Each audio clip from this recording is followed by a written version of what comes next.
E aí, quando se pensa em jornada teológica, aí vem aos ouvidos, né, fica subentendido, que é um momento para explorar conceitos teológicos.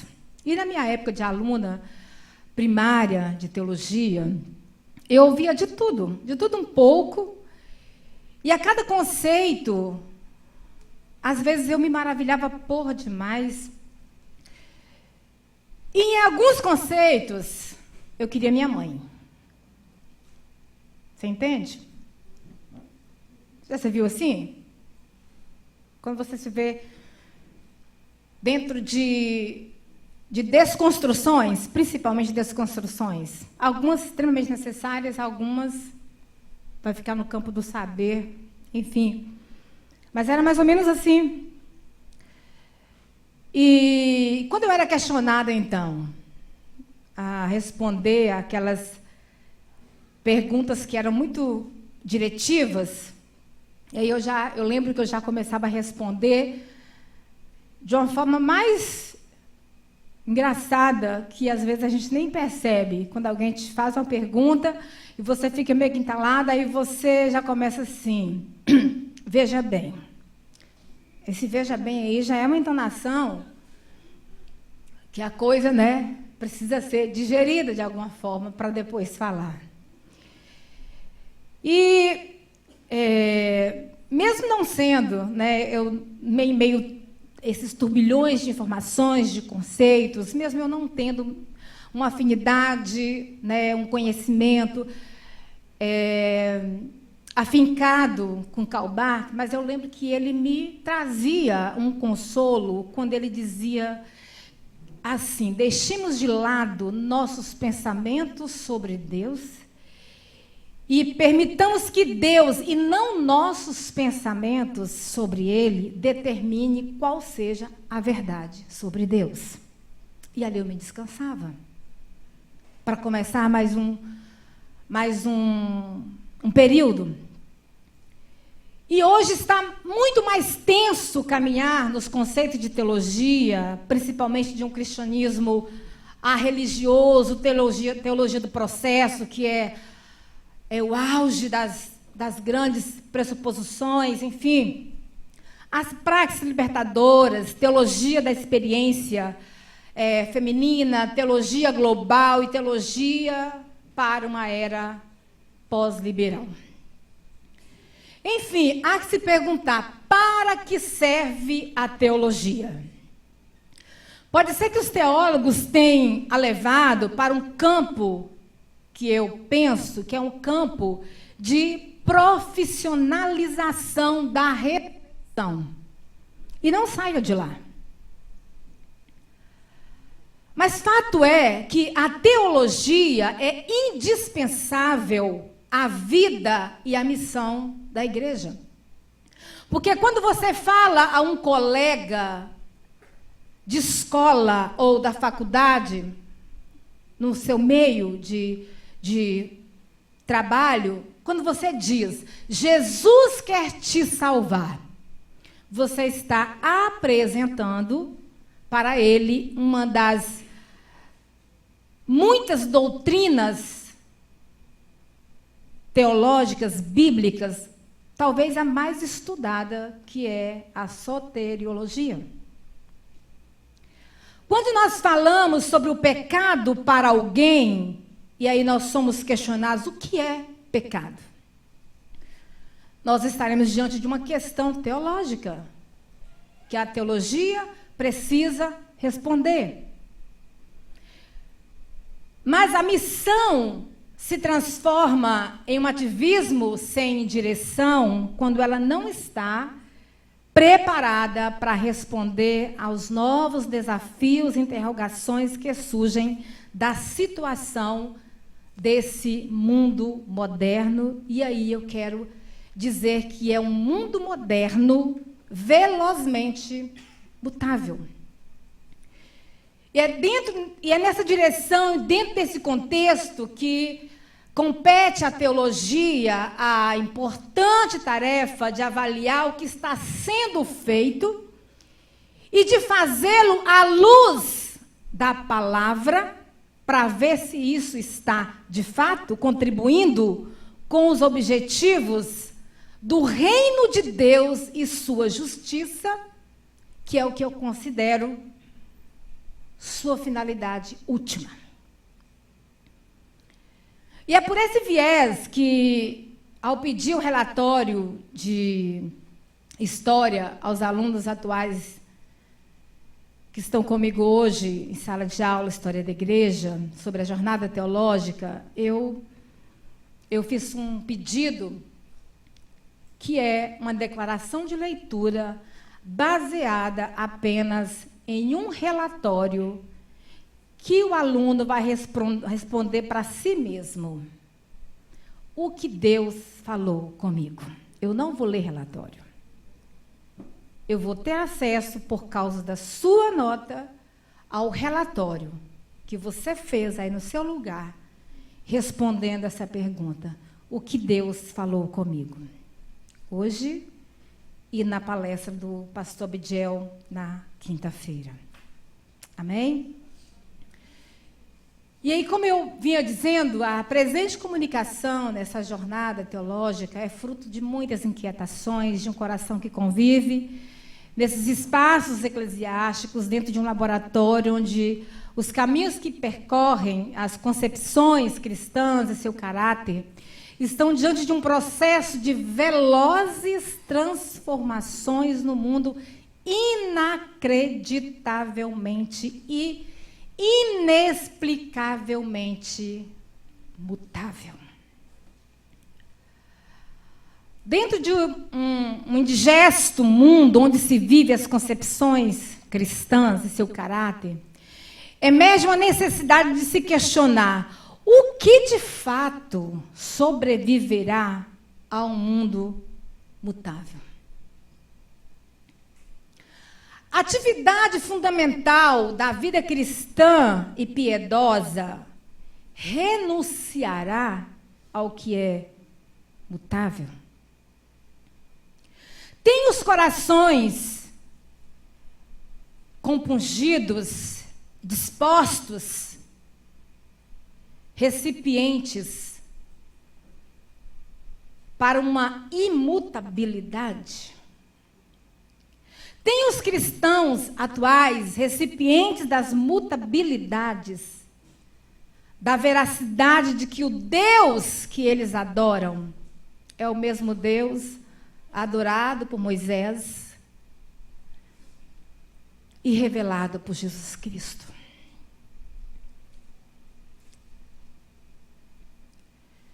E aí eu proponho um método que eu chamo protestante por excelência, das 5 solas da Reforma. E eu vou ficar apenas com sola Escritura, que é somente a Escritura. E na analogia desse método, eu quero convidar a vocês a abrir a palavra no Salmo 102, verso 25 ao verso 27.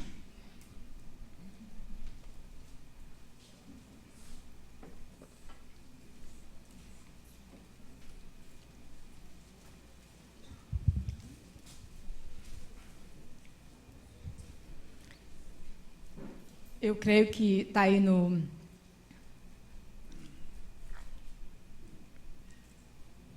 Quem não trouxe Bíblia vai sentar perto de um crente, combinado?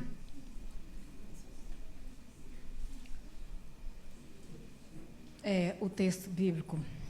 Então diz assim, salmista dizendo: no princípio firmastes os fundamentos da terra, e os céus são obras das tuas mãos. Eles perecerão, mas tu permanecerás. Envelhecerão como vestimentas, como roupas, tu os trocará, se serão jogados fora.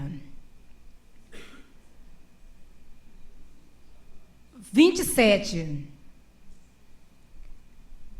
mas tu permaneces o mesmo, e os teus dias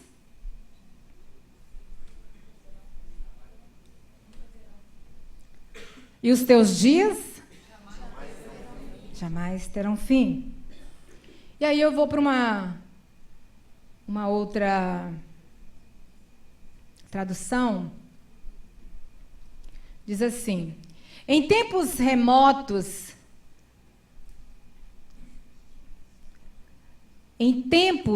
lê na sua versão aí, porque eu acho que faltou alguma coisa aqui. Em tempos remotos, fundamentos da terra, é isso mesmo? Lançastes. Pode ler aí. Quem tem uma versão diferente da primeira?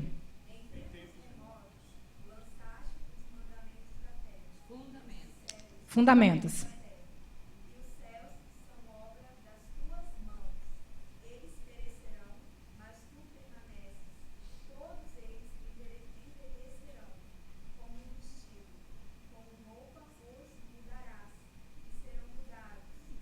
Tu, porém,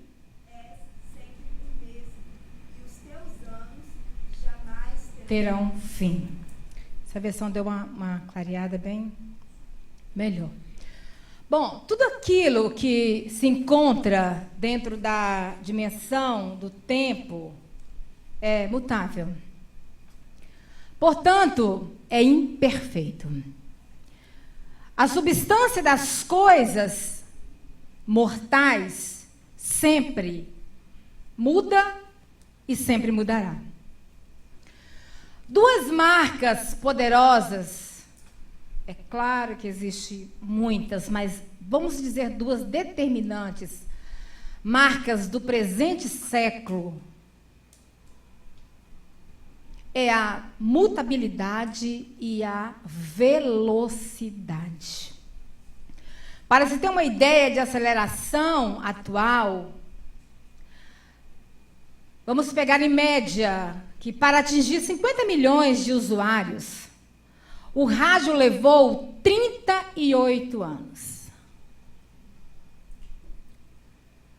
A televisão levou 13 anos.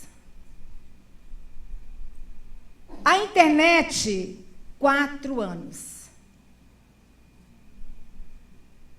E o celular? Não deu para contar.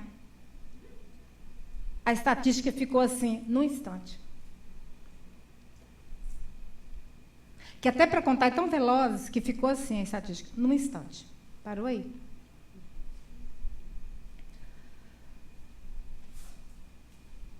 Tem um autor que ele pergunta na sua literatura assim: como o homem conseguirá ser contemporâneo de si mesmo?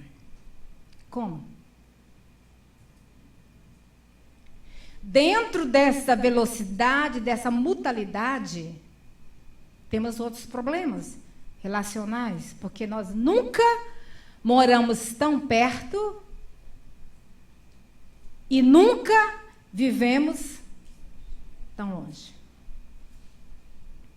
Não é verdade? E se der uma olhada para o mapa no mundo de 20 anos atrás, claramente nós vamos ver que ele revela a existência de nações que não eram nem concebidas. As mudanças recentes, por exemplo, na antiga União Soviética, vieram tão rápida e de forma tão inesperada que quando se termina de falar, de fazer um projeto jornalístico a respeito, aí já tem mais algo novo para se pensar, ou quem sabe um pensamento de um país que pode surgir a qualquer momento dessa fragmentação.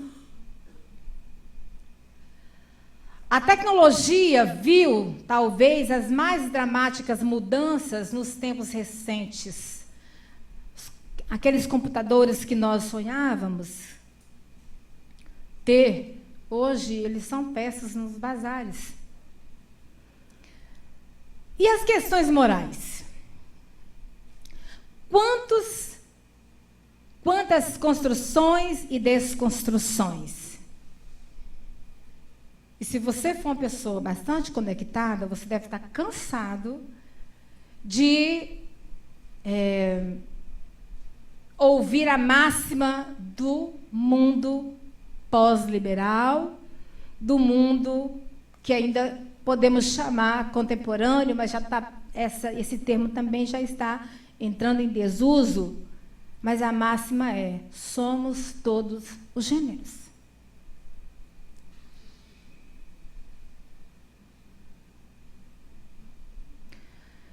Já existe no país onde as crianças na maternidade recebem aquela pulseirinha com um dos dois termos. Ou ele vai receber uma pulseirinha, seja lá o sexo que nasceu, na nossa visão, ligada, o órgão, à questão biológica. Então, seja lá o que for, ele vai vir. E isso já está na Europa de uma forma que não assusta como me assusta aqui no Brasil. Vai receber uma pulseirinha dizendo neutro, porque ele vai precisar da maioridade para decidir. Ou ele vai vir, como já aconteceu um caso aqui no Brasil, pessoa. Quem está na educação aqui sabe tanto quanto eu que as diretrizes e bases da educação foram todas mexidas para essa agora. Nós esperamos, nós da pedagogia, ficamos ansiosos esperando para ver, de fato, aquilo que a gente tinha visto em vídeo, informações, e a gente falou, não, mas precisa ver como é que está, finalmente, depois da canetada, como é que vai ficar isso aqui. Aí, depois do registro tudo assinado, o que a gente depara? A gente depara que a criança vai precisar colorir. E aí tem várias opções que ela vai...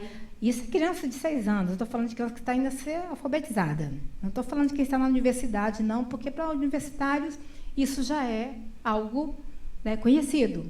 Mas para a criança, que é terra fértil, ela já começa, então, a colorir sem ter que escolher rosa, azul, lilás, qual cor que seja, porque ela vai precisar assinalar no quadrinho que é pessoa. E quantos estudos patrocinados com o fim de provar que a moral não adoece?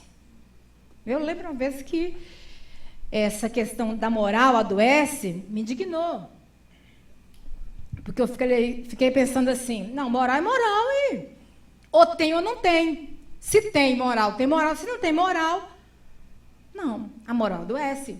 Hoje já se chega a dizer que em algum momento a moral adoece. E aí a ética?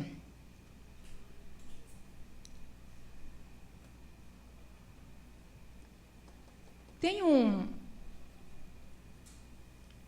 slide aí sobre mutável, sobre a ética. Veja bem.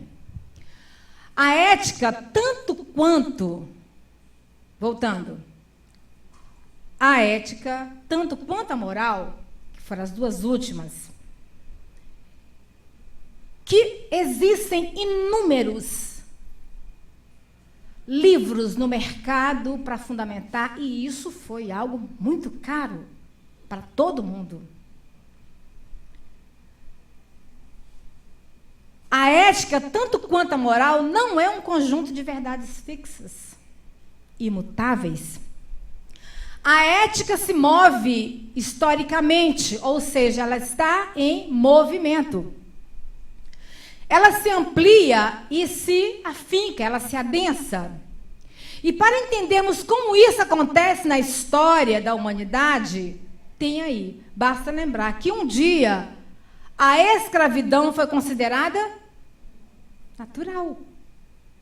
Inclusive, nós vamos ver uma forma natural do apóstolo Paulo falar sobre isso nas cartas.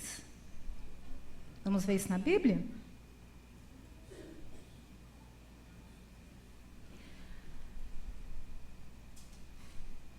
O que acontece? Pedro vem dizendo o seguinte, capítulo 3, verso 5. A terra sofreu grande mudança por causa do dilúvio e mudará por causa do fogo. Portanto, o mundo, a terra, seja lá quais forem os fenômenos, são objetos da mutabilidade. Ou seja, não há imutabilidade dentro desse sistema que nós estamos vivendo, convivendo e tendo que nos adequar a algumas delas. No campo religioso, nós também estamos diante de velozes transformações, mutabilidades. Nos anos 50, existia um quadro que estava na maioria dos lares protestantes, aqui no Brasil, mas a primeira versão dele foi em Londres, lá em meados do século XIX, 1856. E esse quadro era ligado diretamente aos pietistas e aos alemães. Era uma linguagem puritana, né, dos ingleses. E eu não sei se vocês lembram desse quadro. Você poderia colocar aí para mim, Tiago? Vê se vocês lembram os protestantes da década de 50. Eu nasci, a minha casa já tinha esse quadro. E ele era um fator de muitas discussões. E uma pena é que, por mais que eu tentasse encontrar uma resolução para ter uma melhor leitura, esse quadro é o quadro conhecido como o quadro dos dois caminhos. Quem lembra deles? Do lado de cá, tem uma realidade. Do lado de lá, e todas as dinâmicas vivenciadas, elas estão pontuadas biblicamente. Só que o que chama atenção é que, se nós tivéssemos com possibilidade de ter em mãos esse quadro, até você ia ficar indecisa de que lado você está hoje. Por exemplo, do lado de cá, do caminho largo, tem cinema.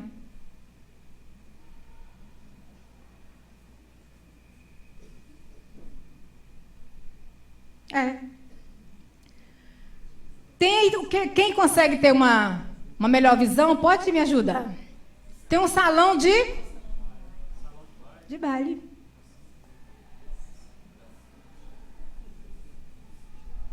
É Deus falando? Eu estou mostrando apenas algumas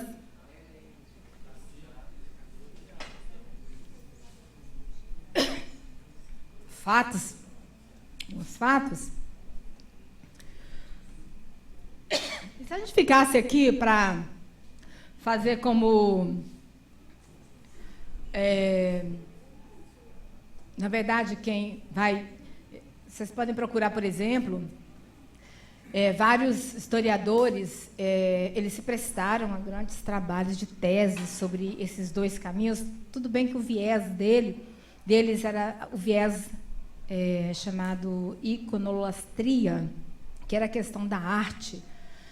Então, eles sabiam que tinha uma linguagem, né, muito poderosa para se comunicar.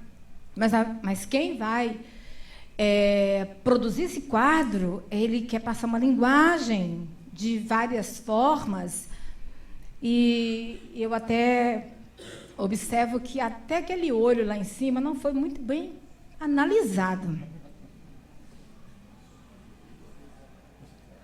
Bom, a Bíblia nos conta a história da primeira mudança ocorrida após Deus ter criado o homem.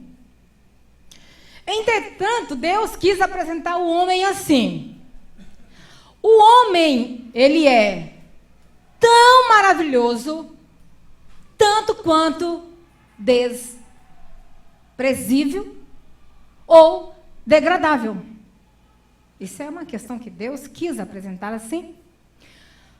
O homem é tão maravilhoso quanto degradável. Maravilhoso porque é a imagem de Deus, e tão degradável porque em determinado ponto do espaço e no tempo da história, ele cai. E como criaturas decaídas, não somente somos mutáveis, mas tudo em nós é oposto a Deus. E assim, nós somos como estrelas errantes, e isso faz do homem caído um ser inconstante. O homem em Judas, ele é visto assim: manchas em vossas festas de amor, apacentando a si mesmos sem temor, são nuvens sem água, levadas pelo vento de uma para outra parte, são como árvores murchas, infrutíferas, 2 vezes mortas, desarraigadas, ondas impetuosas do mar, que escumam as suas mesmas abominações, estrelas errantes, para os quais está eternamente reservada a negrura das trevas. É claro que Judas está se referindo aqui ao ímpio, e eu estou me referindo aqui ao homem de um termo de criatura. Amém? Ok? E aí Isaías vem com a sua leitura desse homem imergido nessa mutabilidade. Ele fala assim: são como um mar agitado que não pode aquietar. Isaías 57, 20. Porém, é relevante a observação que, em meio a essa leitura desse homem, eu quero dizer que o homem da reforma, ele já sabia que a criatura marcha rumo ao inferno, porque tinha na sua natureza o mutável. E Lutero dizia: na natureza do homem já está estabelecido a mutabilidade.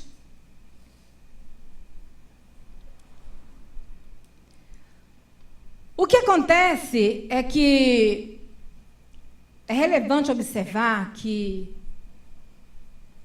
a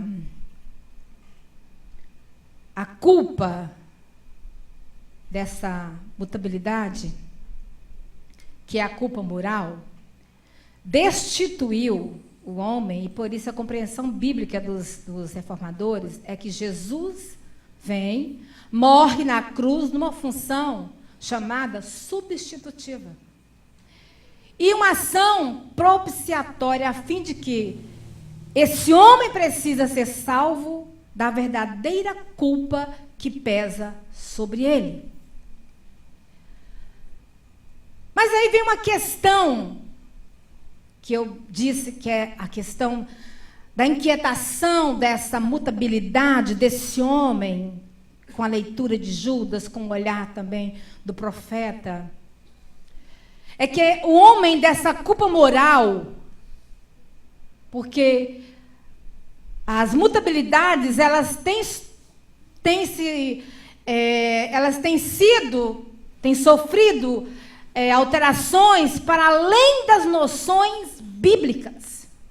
Ela tem sido delineada por meio do que eu chamo de falsificações, sendo elas a culpa na mutabilidade ela pode vir uma culpa psicológica,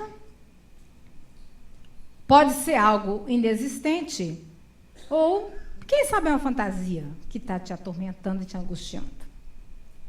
E ela pode vir também objeto de uma leitura genética. Tem um livro que ele está no mercado, que ele coloca assim: a culpa é da genética, do sexo ao dinheiro. E aí, a genética pode responder: meu pai era um dependente químico, portanto, eu tenho na minha genética, e eu não tenho culpa de ser o sujeito que eu sou. Esse sujeito que Judas faz uma leitura, esse homem. E junto com tudo isso também vem a questão de diversas correntes teológicas no campo das mutabilidades, traçando uma forma de falsificações, de que a culpa ela pode ser resolvida apenas assumindo um conceito de filosofia. E é por isso que isso preocupou tanto o homem da reforma, os reformadores, porque eles queriam trazer isso. Eu preciso, dentro dessa mutabilidade, eu preciso me ver, enxergar. Eu preciso ver, como eu disse, as fundamentações, as dinâmicas fundamentais da minha vida. Elas perpassam por que viés? Seja lá qual for a forma de falsificação ou de falsificações, se as mutabilidades têm o caráter de se firmar a culpa dentro do conceito humanístico, logo o conceito da obra de Jesus não será mais bíblico. E aí nós temos um grande problema. Corremos o risco de comprometer o que é imutável em função de atender à filosofia de um mundo mutável.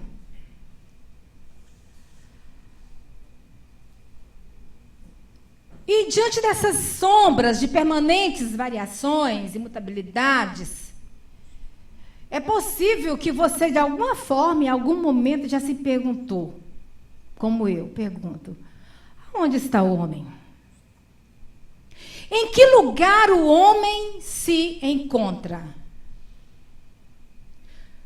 Pode ser que o homem esteja no mesmo lugar de perigos e riscos onde estavam os judeus cristãos no século II, sofrendo uma pressão de recuos e desvios numa mutabilidade não tão diferente dos dias atuais. E por esse tempo, esses judeus cristãos ameaçados pelo Império Romano, e aí leia-se dias de perseguições de Cláudio, Nero ou Domiciano. Espero que vocês ainda lembram deles, amém? Teve um irmão que começou o louvor aqui, ó, você pecou.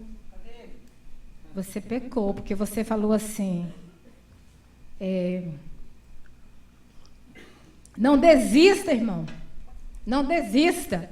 Porque quando a gente está pensando em desistir, vem a professora de história da igreja, é isso? E te pede para fazer uma prova.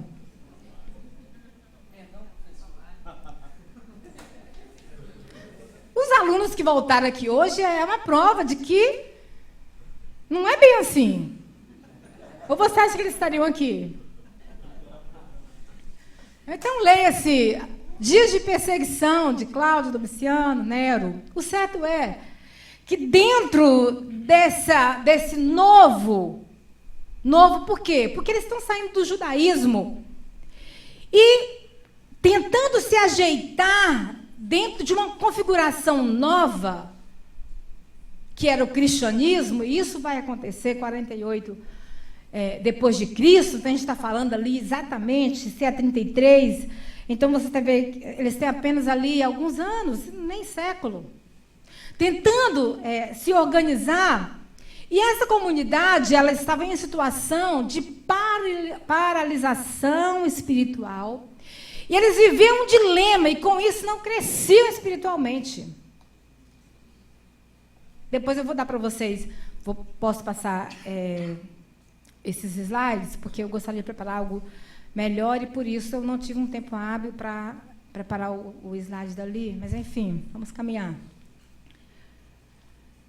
Essa comunidade, ela havia sofrido perseguições como resultado de sua fé, e alguns provavelmente desanimados por suas tribulações ou em dúvida sobre seu compromisso com Cristo dentro de um momento de inúmeras mutabilidades imperiais, mas também mutabilidades religiosas. Era a entrada de uma nova aliança. Se eu disse que eles estão saindo do judaísmo, então vamos entender que eles estão conhecendo um caráter novo religioso, porque eles estão conhecendo a entrada de uma nova aliança. Eles estão aprendendo a deixar algumas práticas judaizantes, especialmente dos rituais da velha lei. E no presente contexto, lhes sobraram apenas a decisão de martírio. E aí esses cristãos, eles corriam um iminente perigo. O perigo de deixar seu relacionamento com Cristo para voltar a viver sob a lei de Moisés. Eles eram ouvintes conhecedores das Escrituras do Velho Testamento. E aí o autor, para mostrar a esses irmãos que eles estavam livres da antiga aliança, portanto poderiam experimentar os privilégios espirituais da nova aliança, voltar ao judaísmo, ele dizia, é o mesmo que descartar que o Messias veio. Ele é o Senhor superior à lei e a todos os ritos da antiga aliança. E dentro desse processo de pressões que ameaçavam esses cristãos do século II, estavam pensando em voltar para o judaísmo, inclusive uns, segundo o autor, já haviam deixado de se reunir. Quando o texto fala que vai exortar, não deixe a congregação como é costume de alguns.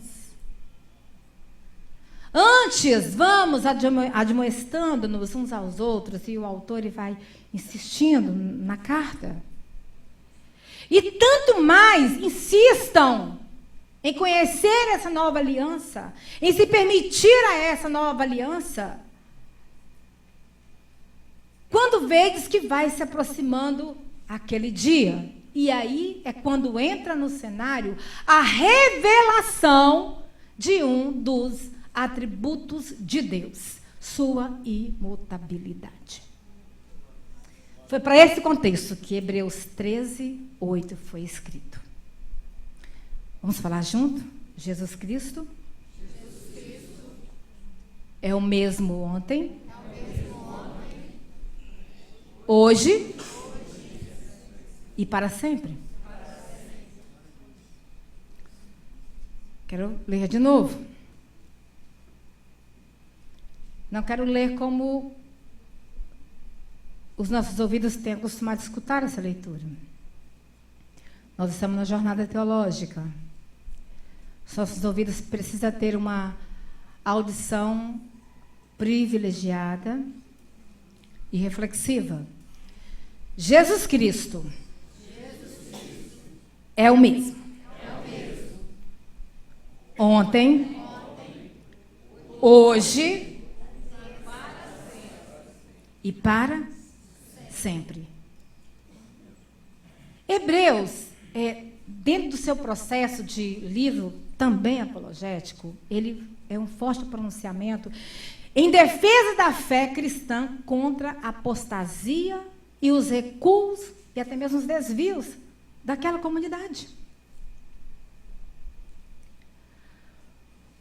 O Cristo da nova aliança é o mesmo ontem, hoje e para sempre. É Ele que garante aos judeus que eles poderiam esperar o mesmo prêmio por uma fidelidade, porque o Cristo, Jesus, é imutável diante da sua aliança, diante do seu pacto.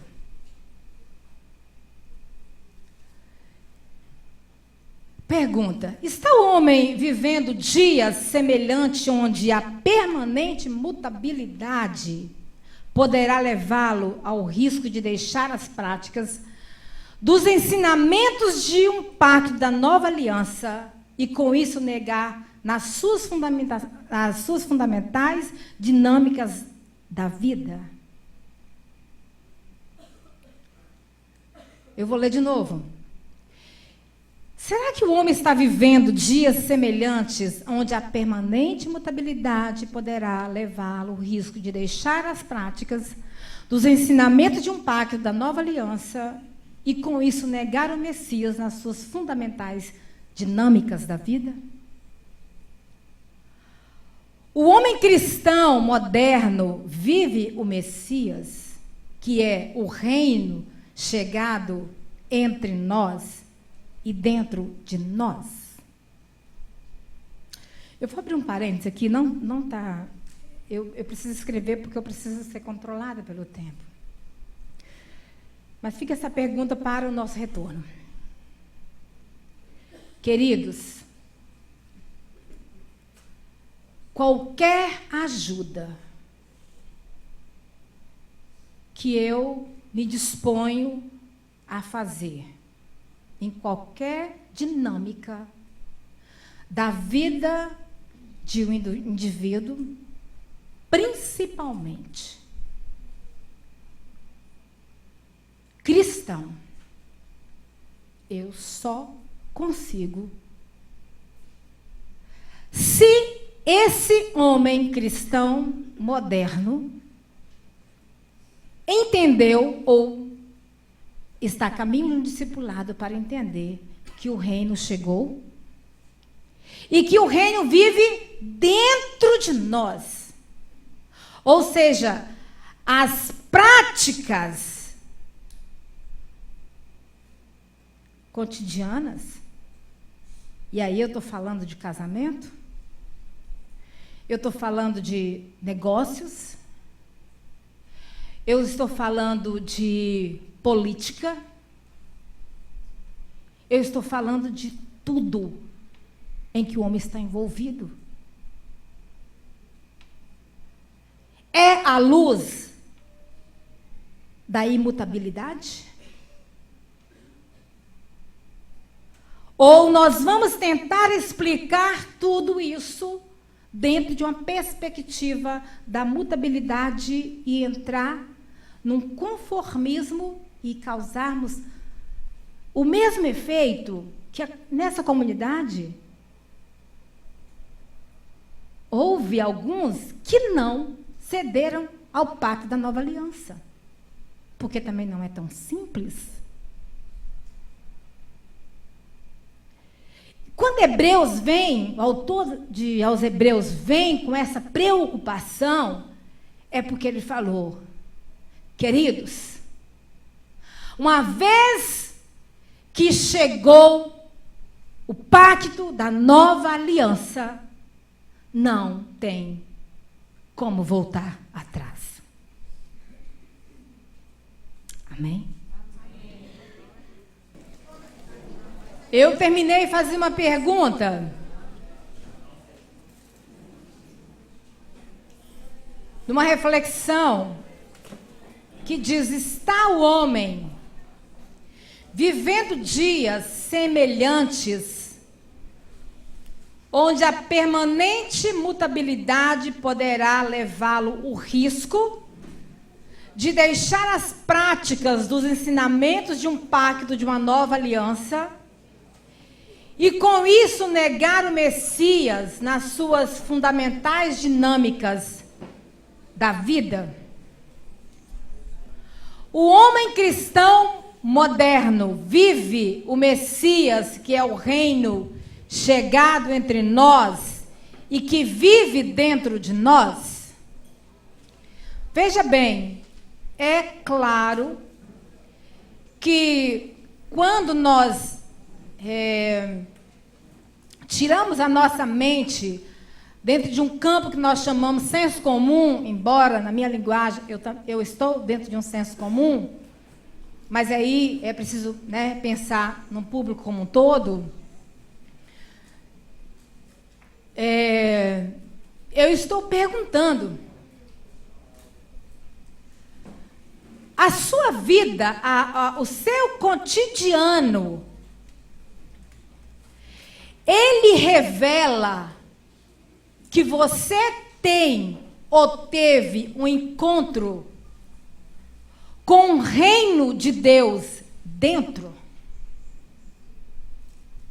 Porque na mutabilidade você está cercado de inúmeros reinos.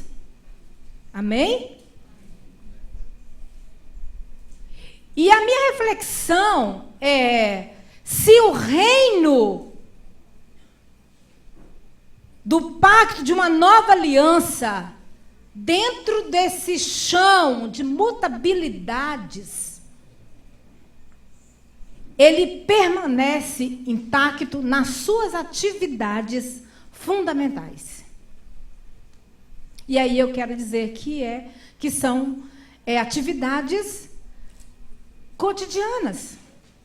A maneira de ser, a maneira de ter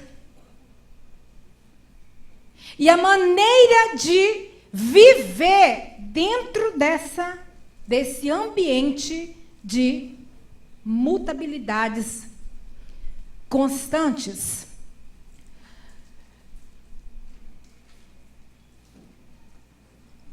Porque o imutável na sua grandeza é dentro, não é fora. É relacional e é dinâmico. Interessante que os teólogos da Idade Média,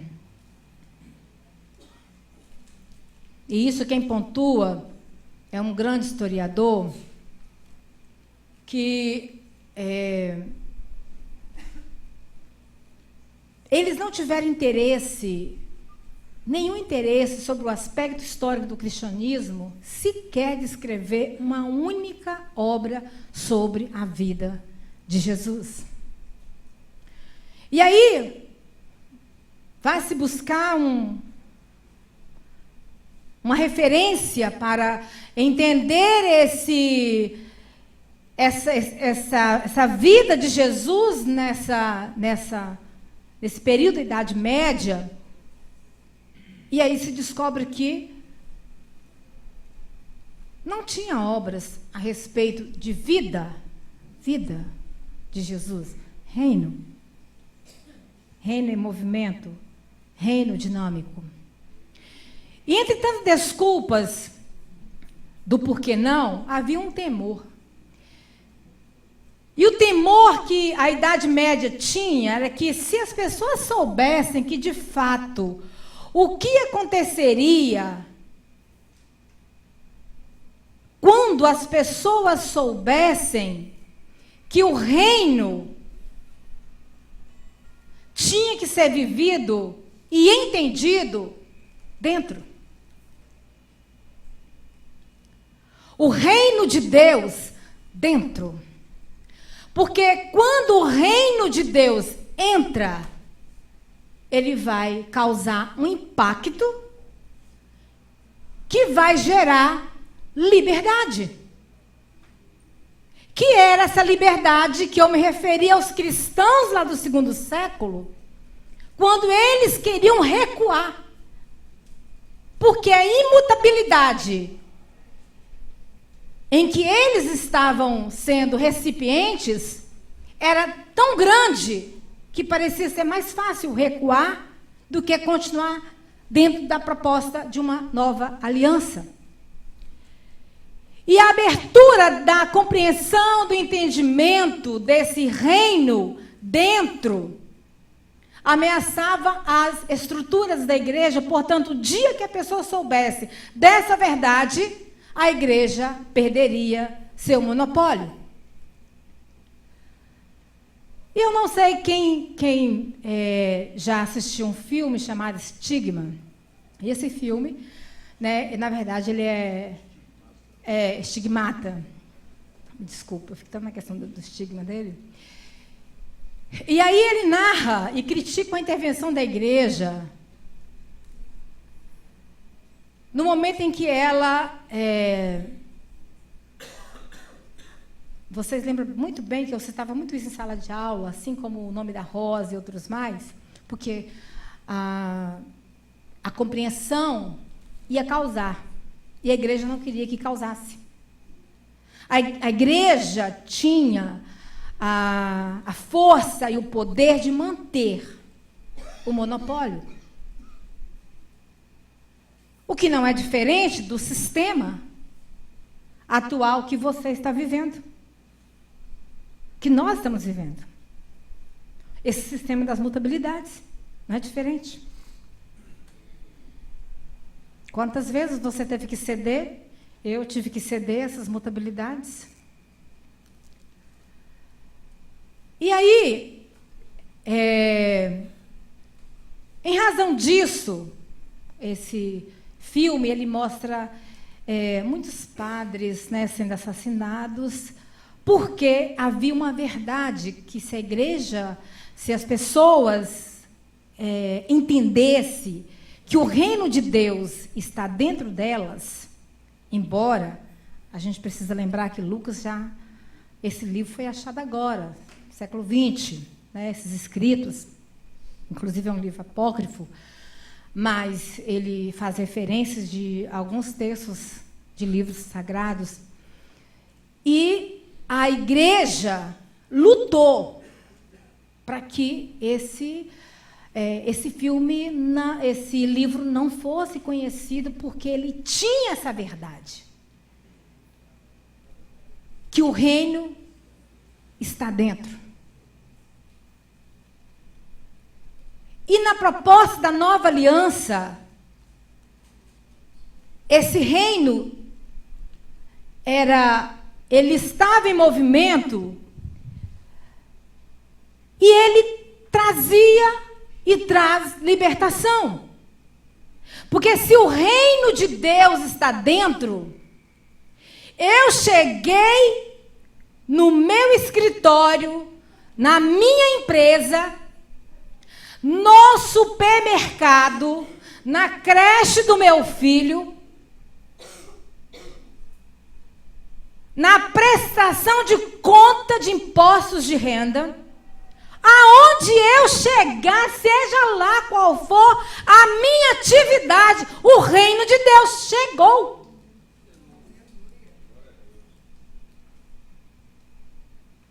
O reino de Deus chegou.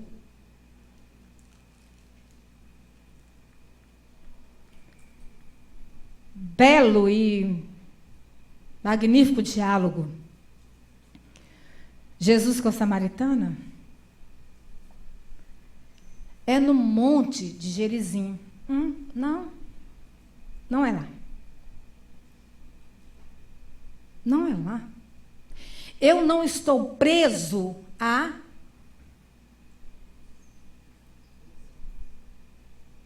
aquilo que é feito com mãos humanas. Eu não tenho compromisso. Aquilo que é do sistema, eu não tenho compromisso. O meu reino é chegado, está dentro de vós. Os verdadeiros adoradores me adorarão como?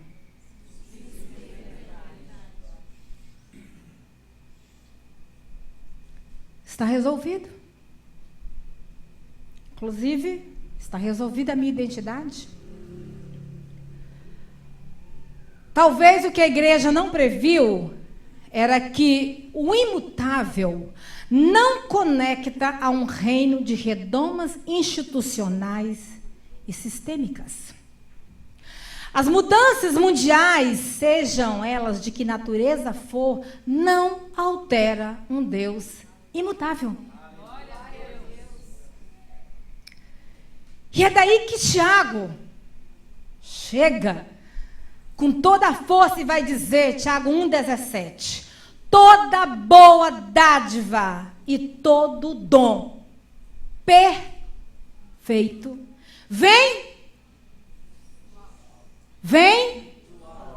descendo de quem? Quem é ele?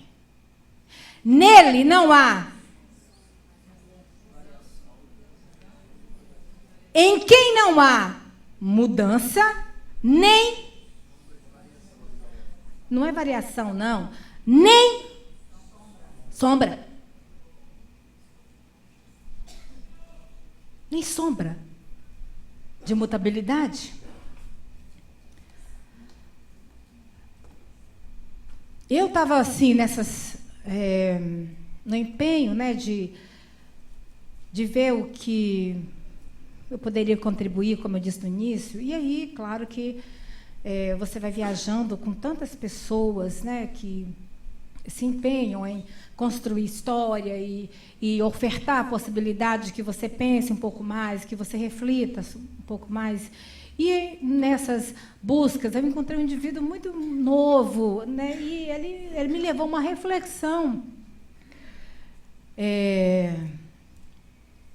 Se não me engano, o nome dele, e eu até quero citar isso como um ponto de referência para que você, se quiser, pode ir lá. E eu acho que o bacana é você humanizar, né, qualquer informação. Esse indivíduo é novo e ele, me parece que é Marcos ou David Marcos, enfim. Bom, o que ele me levou a uma fonte de uma pesquisa e me interessou muito, foi de um escocês, um filósofo, historiador, que nasceu na Escócia, e ele era ateu, chamado David Hume. E David Hume, ele abriu o caminho para a aplicação de métodos experimental aos fenômenos mentais. Ele tem uma importância no que hoje nós chamamos de pensamento contemporâneo. E aí Hume desafiou o saber sobre causa e efeito, e ele cunhava que a experiência não diz tudo. E nas ideias que ele ia, nos seus debates, ensaios, seminários, e por mais que, ele dizia, por mais que as experiências resultassem no mesmo formato 1000 vezes, a 1000ª vez poderia não ser o mesmo resultado.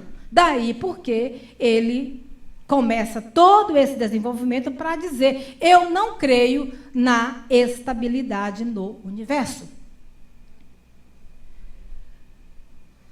Mas ele leva a gente a tantas compreensões que ele é muito coeso com aquilo que ele vai, dentro da sua época, discutindo com vários pensadores. Ele é coeso quando ele fala assim, se existe estabilidade no universo, eu tenho que acreditar que existe um estabilizador.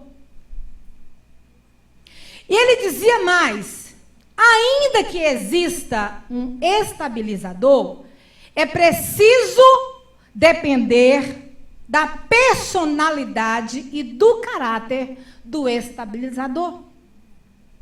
Então ele dizia, tudo vai depender do caráter desse estabilizador.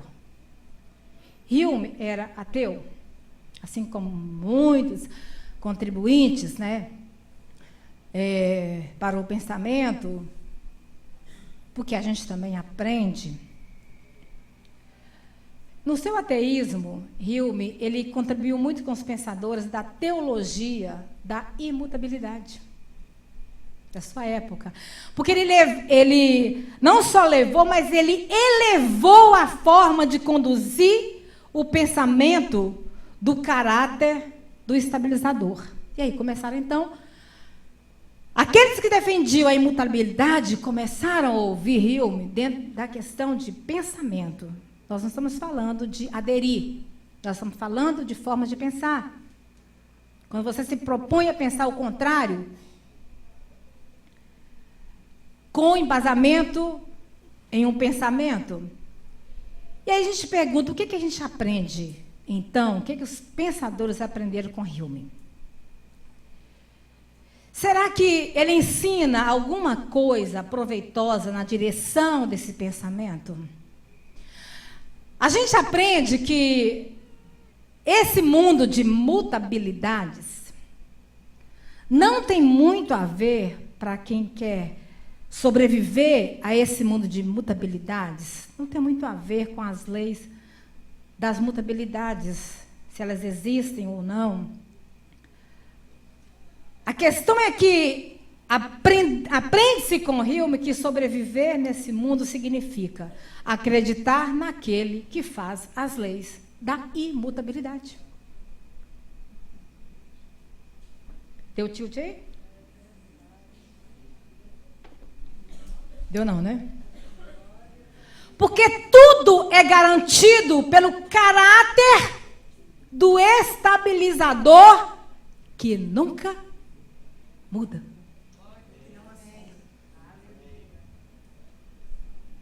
E isso fortaleceu os pensadores e os teólogos da imutabilidade.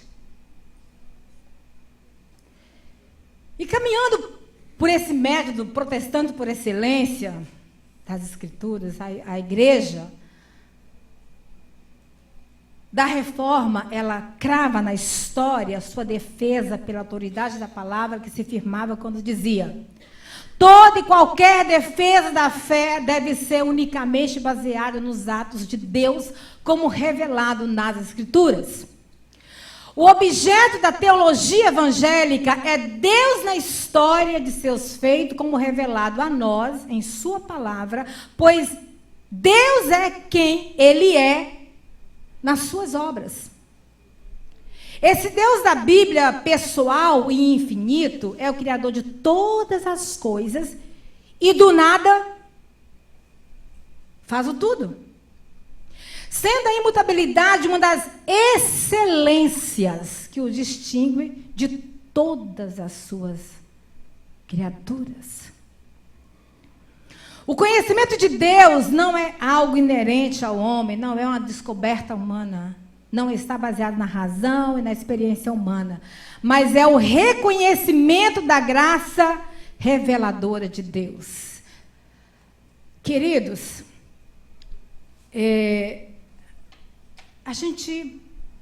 eu uso essa linguagem, mas na verdade a linguagem seria amor, porque paixão vai logo te trazendo outros termos, né, como patos,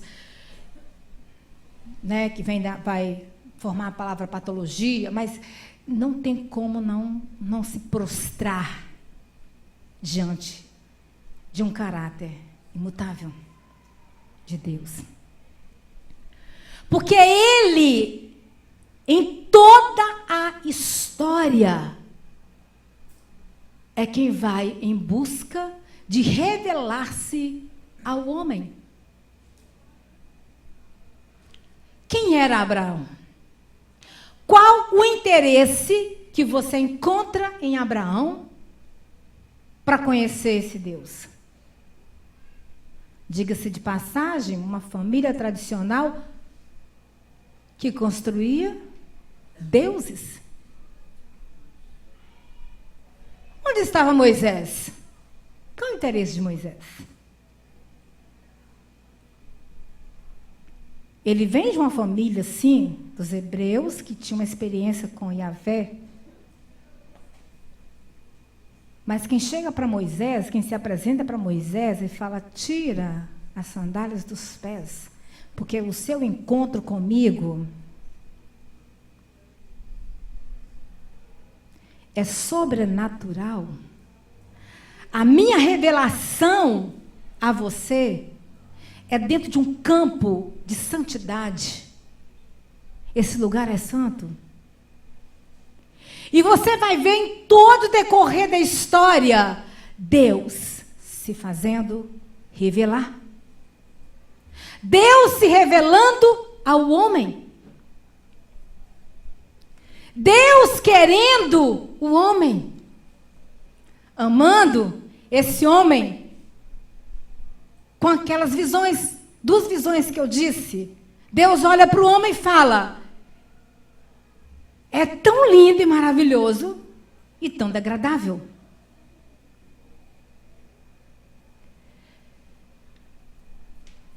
Deus assim defendia o homem da reforma. Deus é imutável em essência, atributos, consciência e vontade. Eu havia separado um trecho do filme de Lutero, mas aí, por temer o tempo, embora ficou bem curto, mas aí eu preferi depois, vocês já viram, e num outro momento. Mas tem um momento que Lutero, naquelas idas e vindas aos concílios para se apresentar, tem um momento decisivo na vida dele, que esse momento decisivo, ele é questionado a respeito da defesa da autoridade da palavra de Deus na igreja, que já não tinha mais relevância.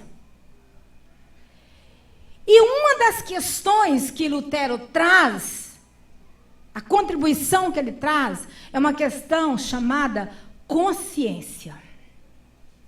Aí eu retorno. Como está a nossa consciência diante de um mundo infinitamente mutável? Onde nós vamos esconder dentro dessas mutabilidades? Porque Lutero chega e diz o seguinte, ele é questionado, e por fim ele fala assim: a não ser que eu seja convencido pela palavra e pela minha consciência.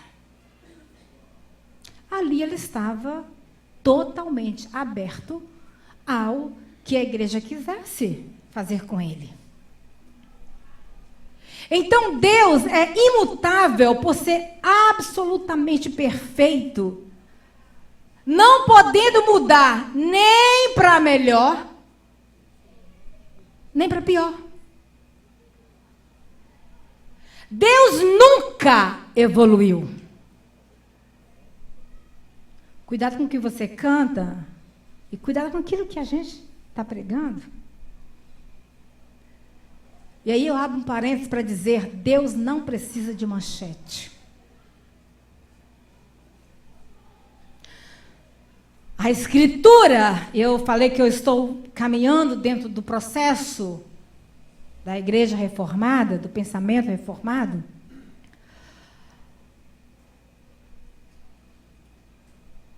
A Escritura diz que Deus é ponto final. Não há necessidade de eu transformar um cisto no seio em um câncer para dar ibope para Deus, porque não tem isso. Não há espaço para isso. Ele não tem a intenção de ser melhor.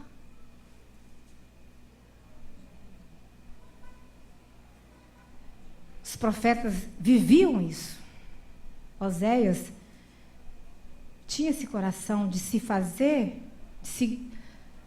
comunicar como era a visão de Deus para se explicar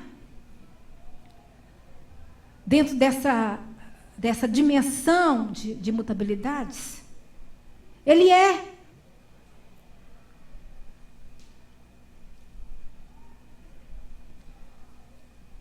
Deus, Malaquias 3, vem dizendo o seguinte: eu, o Senhor, não mudo. Queridos, o termo mudança, ele requer uma ação. Mudança, eu quero mudar esse copo daqui, porque aqui eu tenho uma melhor, um melhor acesso. para beber água. Então, sofreu uma ação. E essa ação implica em mudanças, para melhor ou para pior. Então, eu tirei dessa distância e trouxe para essa distância aqui, porque houve um melhoramento ou uma perfeição no melhoramento. Só que Deus, ele não sofre alteração nem para frente, nem para trás, nem dos lados. Eu, o Senhor, não mudo. Portanto, não há nada novo que Deus possa conhecer ou experimentar. Está dando para caminhar? Amém. Não há nada novo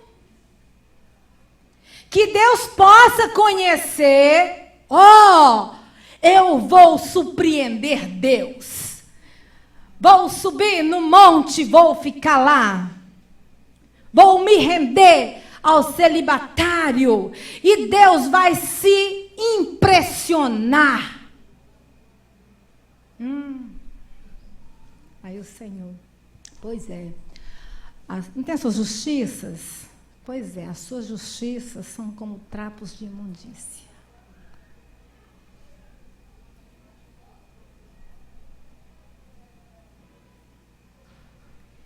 Deus não é um ser que se impressiona.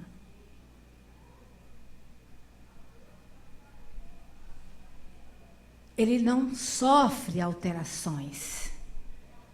Mas, professor, é claro que Deus fica feliz. Óbvio, está claro.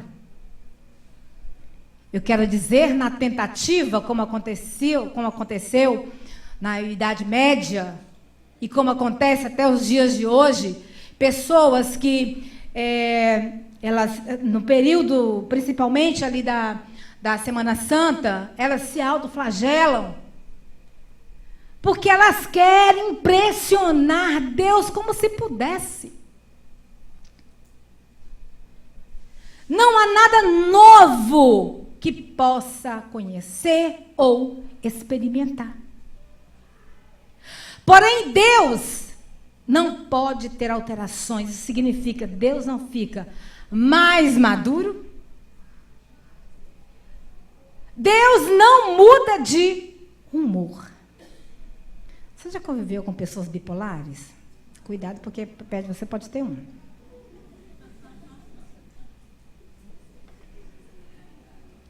Estou brincando, claro, né, gente?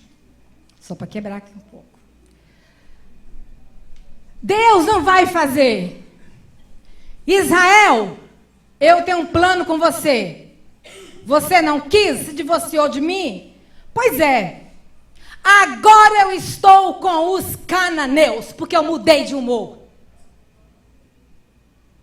Agora eu vou caminhar com os jebuseus. Ele não muda de humor. Na sua imutabilidade e bondade, ele jamais esfria as suas afeições para com você.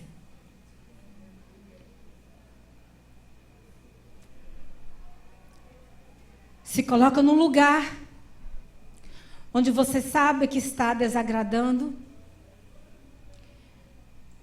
que você não está indo com a sua vida à luz da imutabilidade da palavra, e se dobra a esse campo das mutabilidades, e ele está dizendo, foi eu que escolhi te amar.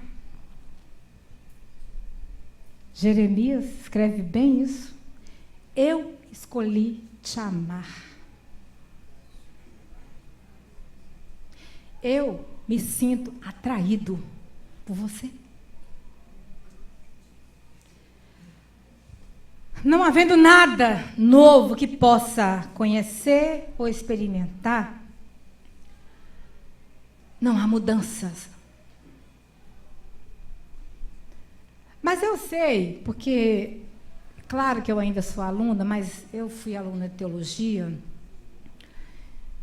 e como aluna de teologia, a gente principalmente na minha época, que a sede por conhecer, talvez seja como as de hoje, mas vamos dizer que a gente tinha determinados rigores, né, para se render às pesquisas, enfim.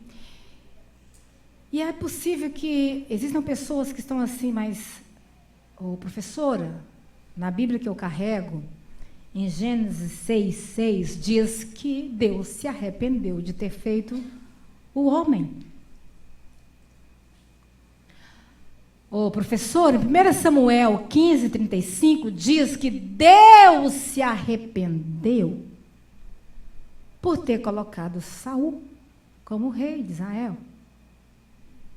Ok.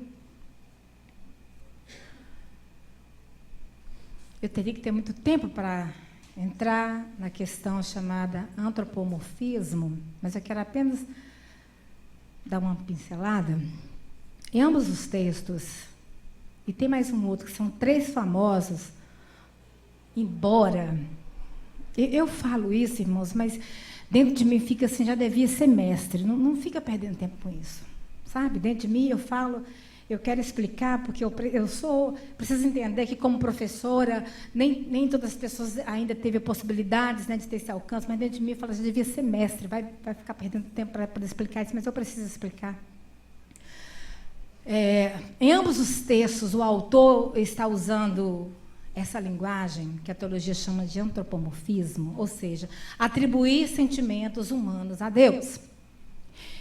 E nesses atributos de sentimentos a Deus, alguns deles são comunicáveis, outros são incomunicáveis, porque são propriamente divinos. Mas, como eu disse que Deus, o tempo todo, se sente atraído pelo homem, Ele decidiu amar, então Ele quer comunicar.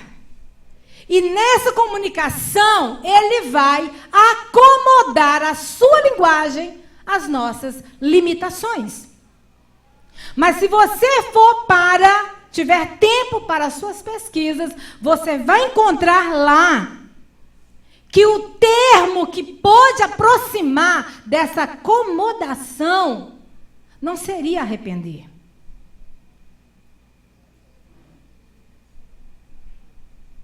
C.S. Lewis tem uma frase dele que diz assim: Deus nunca se faz de filósofo diante de uma lavadeira. No contexto dele, é a lavadeira. Realmente, né, o contexto de C.S. Lewis, a gente está falando só de... Ele só pensava com filósofo, enfim. Né?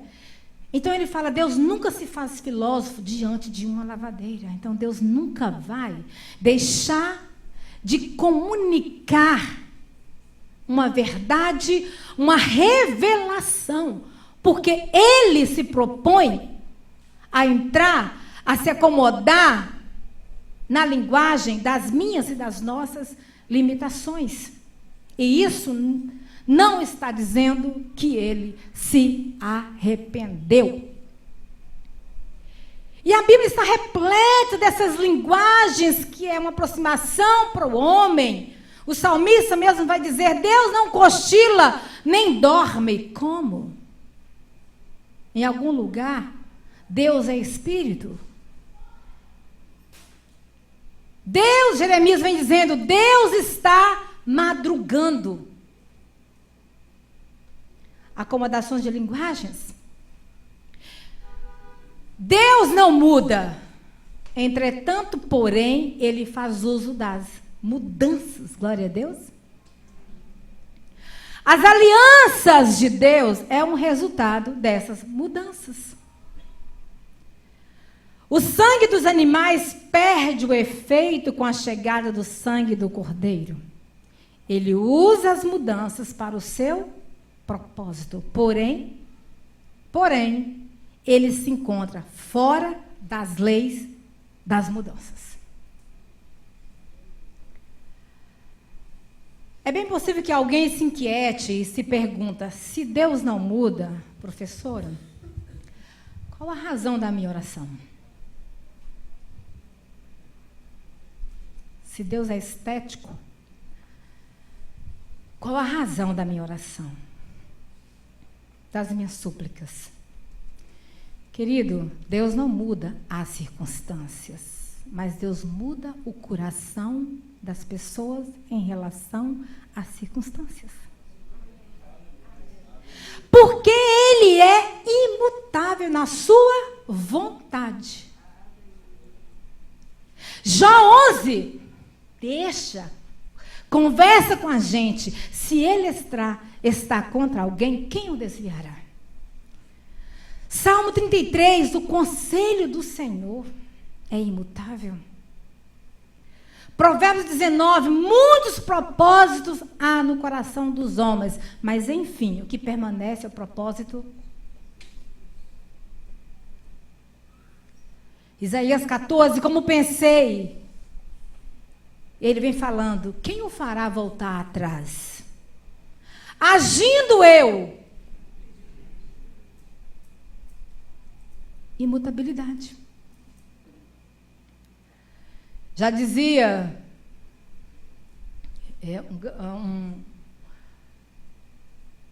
um próprio teólogo mesmo que expressava a imutabilidade, e diante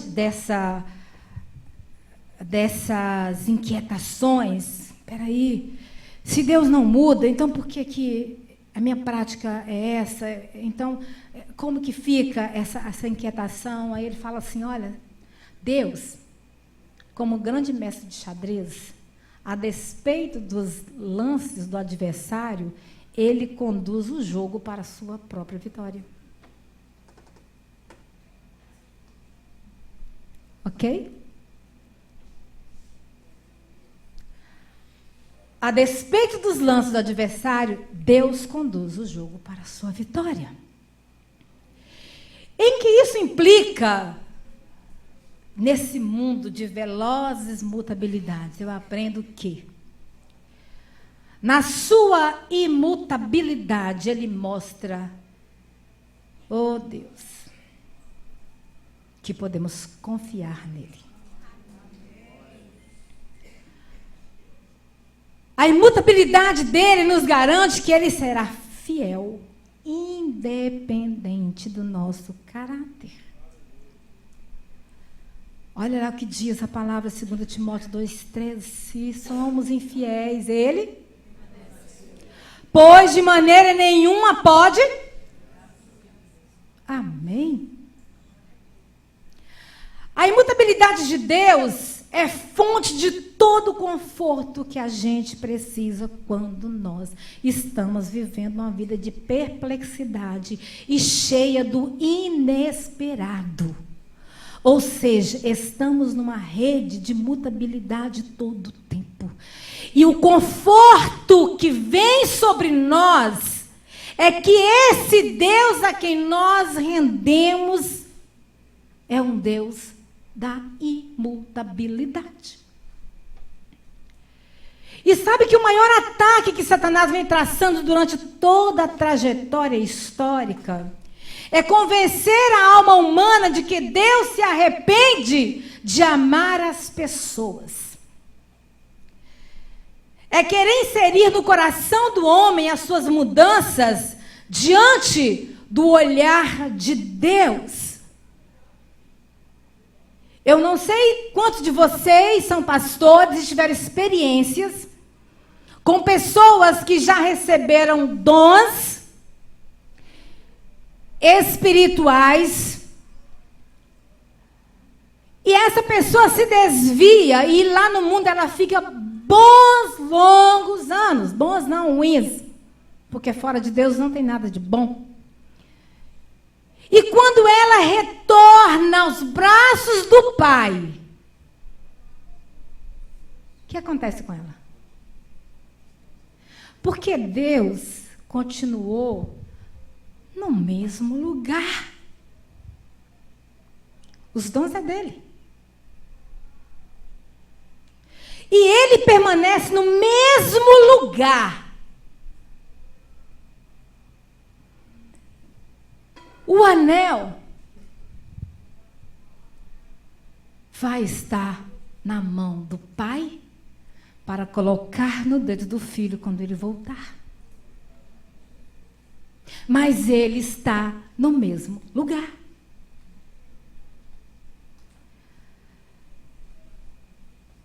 O pacto da graça é imutável.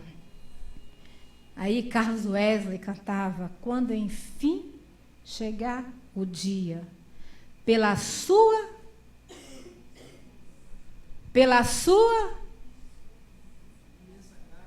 Vocês estão precisando converter a Assembleia de Deus, gente. Só a Assembleia de Deus que conhece? Quando enfim chegar o dia, pela sua imensa graça, lá estarei. Os puritanos do século XVIII diziam: eu não sou o que gostaria de ser.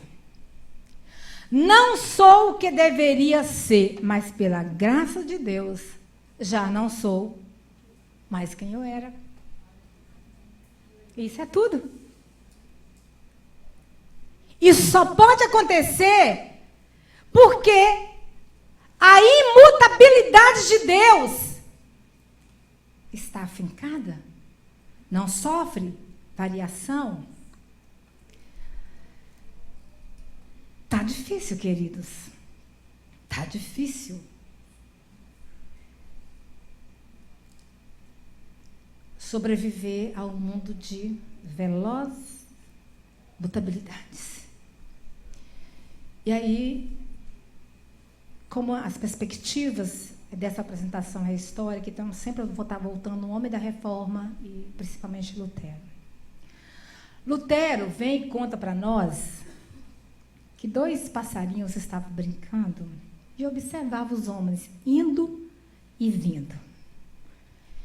E cada vez que o homem ia e voltava, os passarinhos conversavam entre si: como esses homens estão ansiosos, como esses homens são indecisos, como esses homens são preocupados com tudo que está ao seu redor.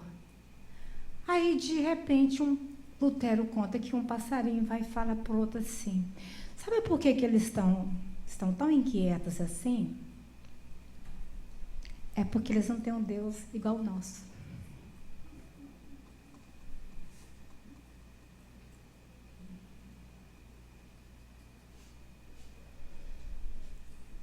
Ou o homem fecha com esse Deus imutável, ou ele vai ser o objeto das ansiedades, das mutabilidades, de destruição humana. Eu quero finalizar perguntando: em que eu e você estamos construindo nossa vida? Porque, amados, se qualquer coisa que estivermos construindo a nossa vida não for em Deus, estamos afundando no mundo das mutabilidades, portanto, mundo falível.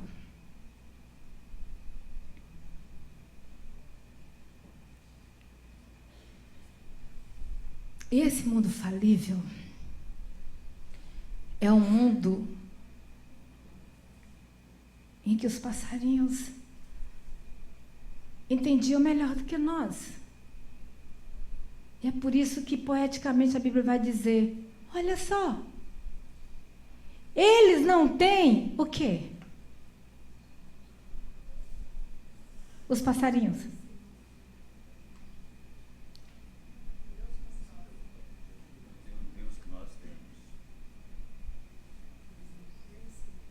Eles têm teto? Tem uma conta bancária onde dá uma suposta estabilidade?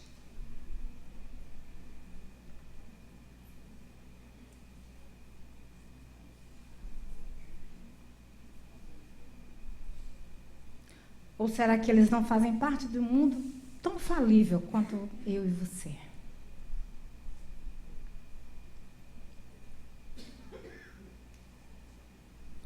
Se a nossa vida não for em Deus, estaremos afundando no mundo das mutabilidades, retornando lá ao início, as mutabilidades morais, das mutabilidades éticas.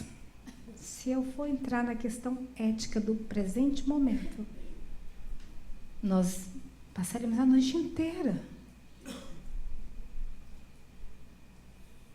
Porque o que é ética para a minha geração já não é ética para a geração dos meus filhos.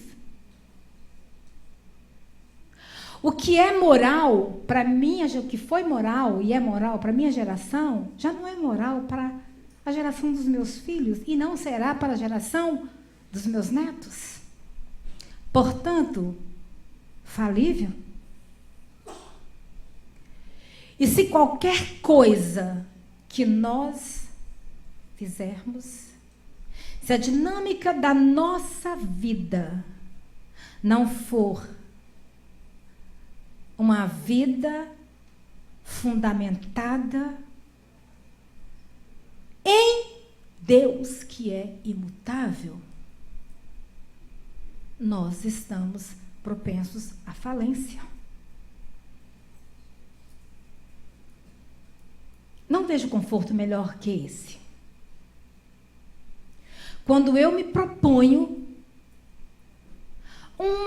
a fazer parte do pacto da nova aliança, como os hebreus chega para aquela comunidade,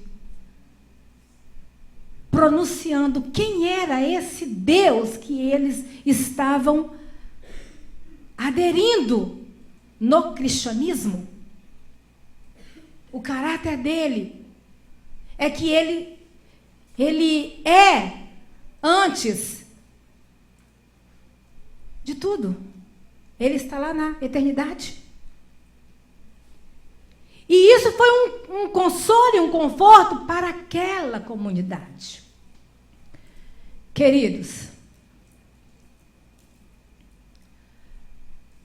sobre o que e em quem nós estamos construindo a nossa vida. Talvez tanto tempo, quase que 2 horas, para chegar a essa conclusão. Mas só que de uma forma encimentada. E isso é necessário todos os dias, porque você vai dizer para mim, lá na minha igreja, o pastor traz um alimento. Isso aí para mim é rotina, mas a gente precisa ser lembrado disso toda manhã. Sabe por quê? Quando ele fala assim, eu não mudo, logo após vem a explicação do porquê. Quem sabe?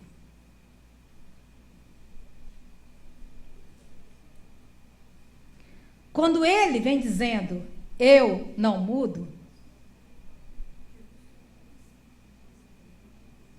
ele fala por quê? Hã? Sim?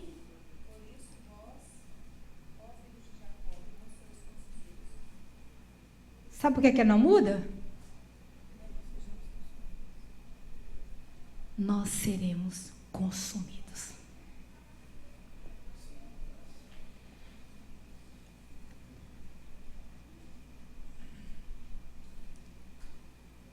A nossa vida precisa ser em Deus.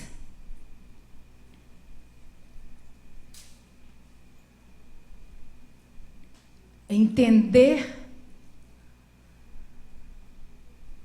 e se afincar no Deus daqueles passarinhos. E entender, sobretudo, que existe um estabilizador que tem um caráter e que o seu caráter é imutável. Vamos colocar em pé.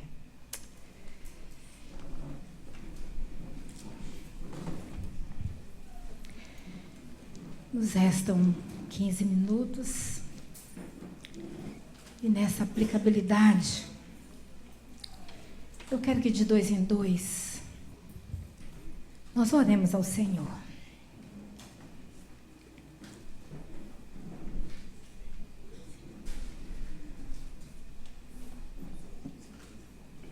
Nós oremos.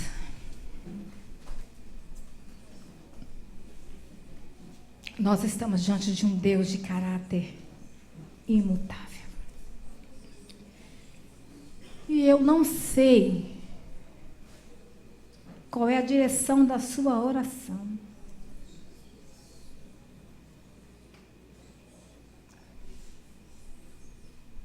Mas eu sei que interessa a Deus. Interessa a Deus. E eu quero deixar você livre para orar a um Deus que não muda.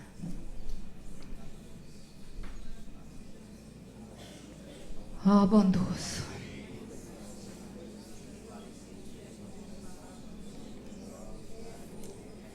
Ó bondoso.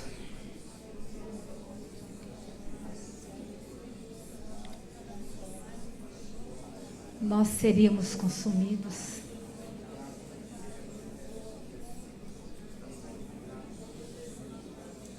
Nós seríamos consumidos.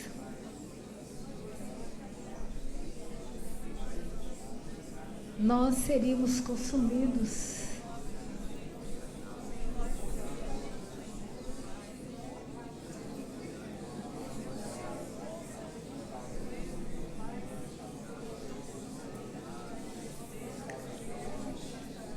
Oh, bondoso.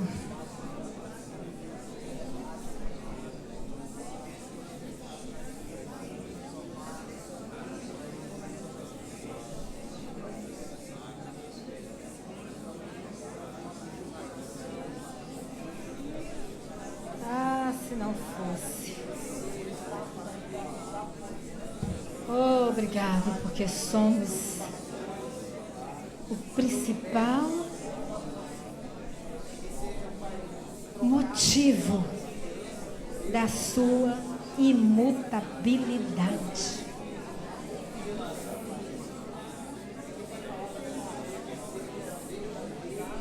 Oh, misericordioso, misericordioso, bondoso, majestoso, em graça. Ah, se não fosse a sua imutabilidade, com esse caráter que o homem tem, ah, se não fosse a sua imutabilidade.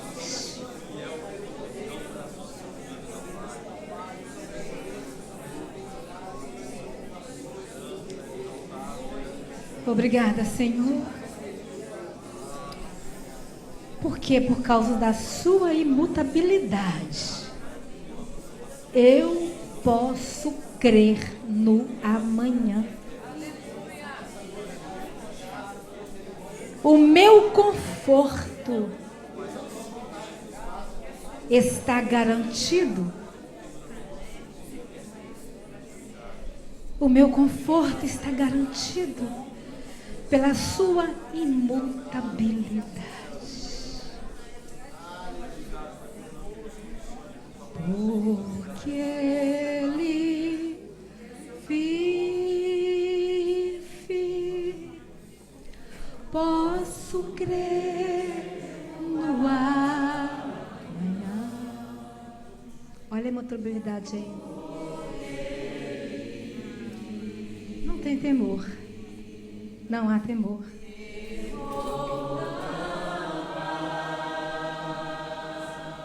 Por quê?